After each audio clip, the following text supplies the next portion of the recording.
Shalom Getty Family yang dikasihi Tuhan. Mari bersama-sama kita menikmati kembali teh hangat, teduhkan hati dan hadirkan semangat.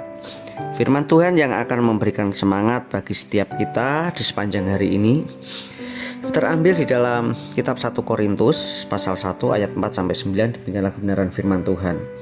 Aku senantiasa mengucap syukur kepada Allahku karena kamu atas kasih karunia Allah yang dianugerahkannya kepada kamu dalam Kristus Yesus.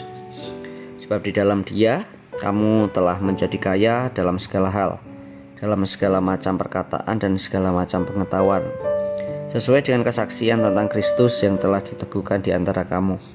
Demikianlah kamu tidak kekurangan dalam suatu karunia pun, sementara kamu menantikan pernyataan Tuhan kita Yesus Kristus. Ia juga akan meneguhkan kamu sampai kepada kesudahannya, sehingga kamu tak bercacat pada hari Tuhan kita Yesus Kristus. Allah yang memanggil kamu kepada persekutuan dengan anaknya Yesus Kristus Tuhan kita adalah setia. Amin. Getty Family yang dikasihi Tuhan, seberapa sering kita mengucap syukur? Dari sekian kali bersyukur, mari kita mengingat-ingat lagi apa yang membuat kita bersyukur. Biasanya yang membuat kita bersyukur adalah pengalaman hidup kita lah yang menjadi alasan dari ucapan syukur yang kita naikkan kepada Allah.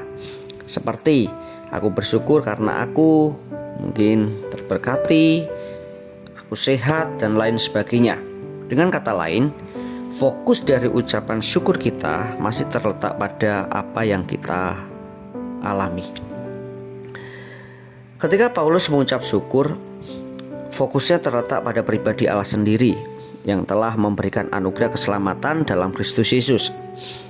Allah juga telah memperkaya jemaatnya di Korintus melalui karunia rohani, khususnya dalam hal perkataan dan pengetahuan. Dengan inilah mereka bersaksi bukan tentang diri mereka, melainkan Kristus. Kesetiaan Allah akan terus meneguhkan jemaat untuk hidup sebagai umat-Nya yang kudus.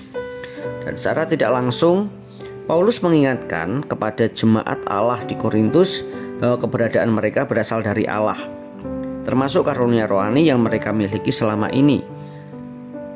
Tidak ada alasan bagi mereka untuk menyombongkan diri.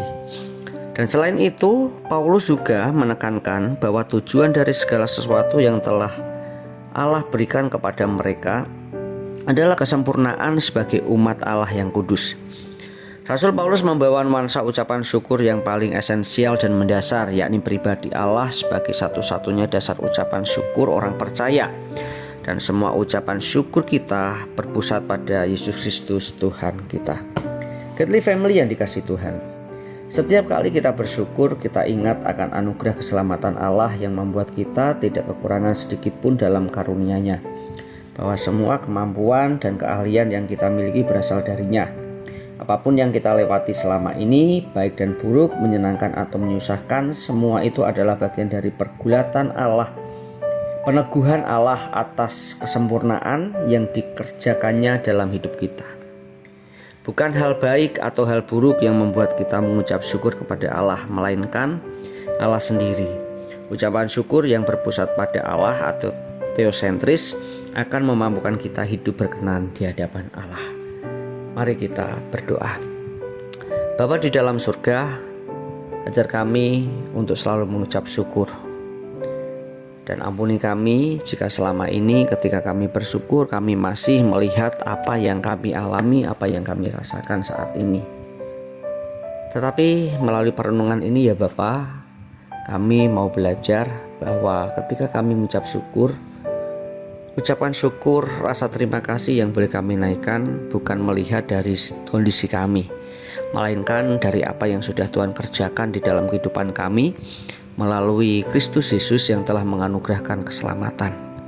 Ajar kami untuk selalu berfokus hanya kepada Tuhan. Ajar kami untuk mendasarkan ucapan syukur kami ini atas apa yang sudah Tuhan kerjakan, yaitu kematian, kebangkitan, dan memberikan anugerah hidup yang kekal bagi setiap kami.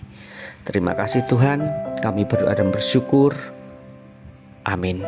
Selamat beraktivitas, Tuhan Yesus memberkati.